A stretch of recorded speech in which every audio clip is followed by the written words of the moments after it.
So ito na po yun, yung Gateway Terminal. Ito, ang ganda na itong daan na ito. Pakita ko sa inyo, ang kinis nito mga kasama.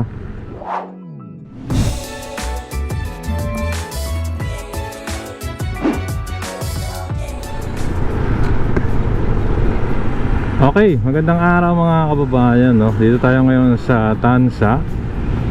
So, tinutuloy lang natin yung Cavite Loop natin. Pero syempre may mga dinadaanan tayong update, no? Dito nga, no, mga kababayan, Cavite Gateway Terminal. Kung hindi nyo pa po alam, no, may bago na po rito parang daan, no? Lalo na sa mga truck na may dala pong kargamento, no? Yung Gateway Terminal nga po ay para to decongest, no, itong port area dyan sa Maynila. So subukan natin daanan ngayon, no. Na-cover ko na nung nakaraan. Actually nakapag-drone na nga rin ako eh. Pero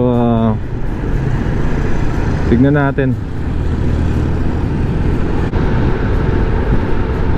So syempre kung bago pa lang po kayo sa ating channel, ay inaanyahan ko po kayong mag-like, mag-comment at subscribe with yung notification bell para updated po kayo pag may bago tayong video. So punta muna natin yung Cavite Gateway Terminal.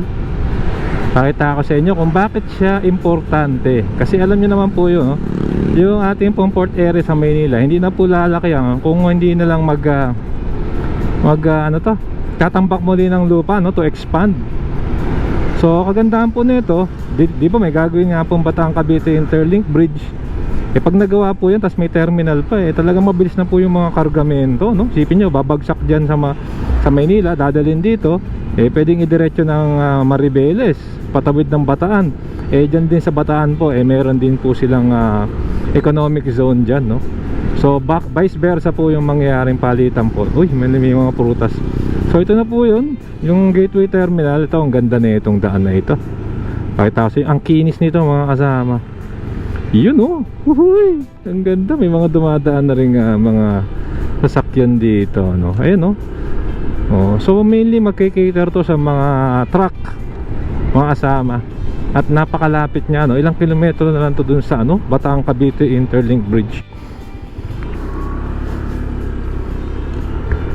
Ayun, so nalobat tayo. Ayun, ito nga po, no, Cavite Gateway Terminal. Ito yung kanyang dedicated na daan, no.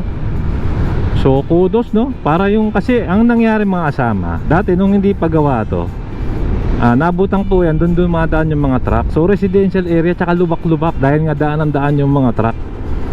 So ngayon nagkaroon na siya ng dedicated terminal. So good job din talaga, no, sa government natin. At napaka-strategic din ng lugar niya kasi nga yung Bataan Cavite Interlink Bridge ay napakalapit lang dito.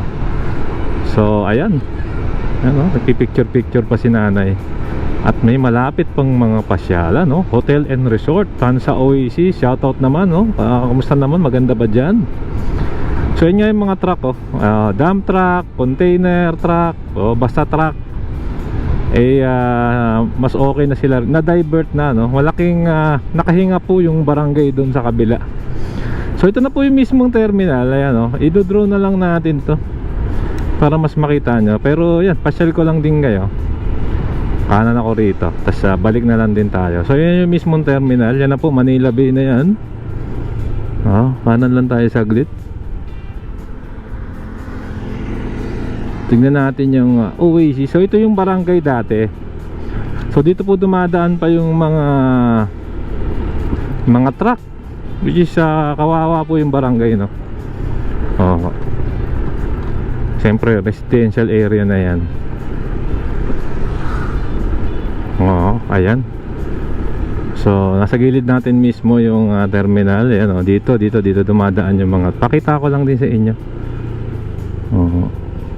Ayun yung Tansa Oasis. Tignan lang natin. Okay. So ito, di ba? Mga residential areas siya. So ito yung resort ng Tansa Oasis. Shoutout. Ang ganda naman pala ng resort na ito. Okay, balik na tayo. Siyempre ito ang ating pakay. Pakita ko sa inyo itong mga ganap dito sa lalawigan ng Cavite. At yan, dito nga dati dumadaan yung mga truck. Sa ngayon meron na siyang dedicated lane yan, no? Cavite Gateway Terminal. So ayan, operational naman siya. At nakikita nyo naman may mga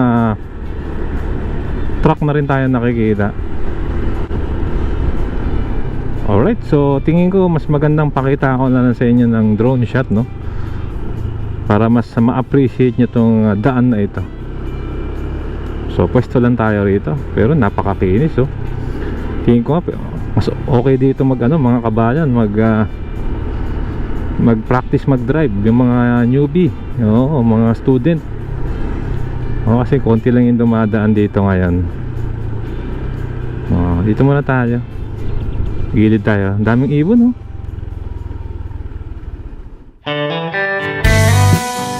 Ayan, so pinalipad na po natin si Bumblebee, no? Dito nga po tayo ngayon sa Tansa, Cavite.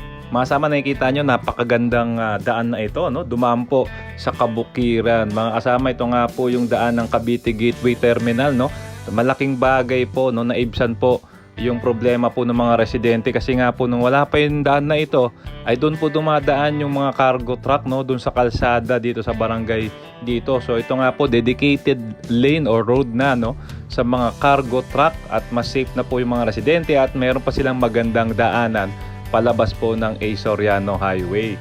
So ayan na pa po mga kasama, nakikita nyo, no? Napaka-strategic din ang lugar na ito kasi malapit siya sa Bataan Cavite Interlink Bridge. Ayan mga kasama, from A. Soriano Highway, yan po yung entrada niya. Kitang-kita na po yung Manila Bay. Sa di kalayuan, diretso po siya mismo doon sa terminal, no? Talaga magdi-decongest po ng Manila Harbor. Pag sobrang dami na po ng mga kargamento, ay pwedeng dito muna i-ship. Ayan, so talaga namang the best itong project na ito.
Ayun, so nakapag-drone na tayo mga kabayan, medyo mainit na.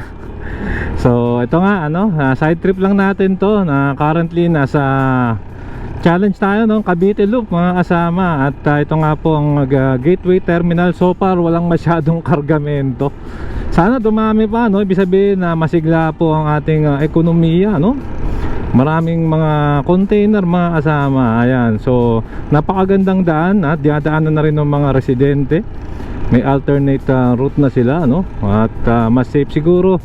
Ang mano lang dito, madilim dito sa gabi, wala tayong nakikita ang street lights mga kasama.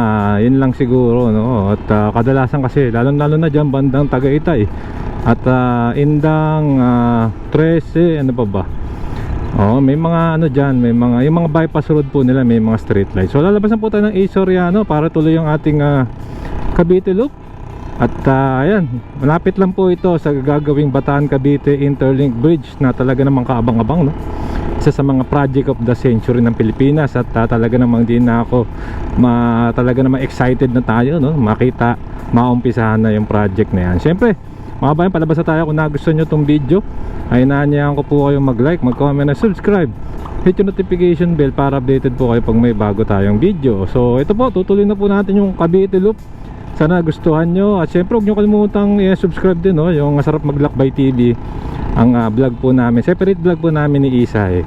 Okay, maraming po salamat. Ito, palabas na tayo. Keep safe at malasakit. Sarap maglakbay. And see you po sa next vlog update mga kababayan. Let's continue the Cavite Loop. Welcome ulit tayo sa A. Soriano Highway.